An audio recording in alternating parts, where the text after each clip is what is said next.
Welcome to a Foxy Tech Tips tutorial on marking text as spoilers on Discord Mobile.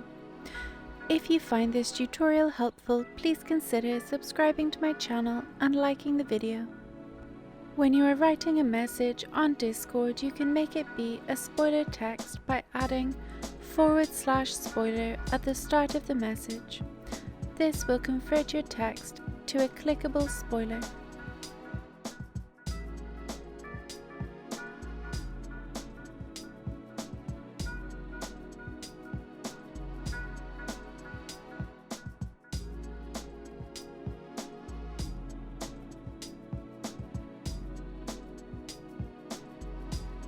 You can also edit existing messages by putting the /spoiler before it.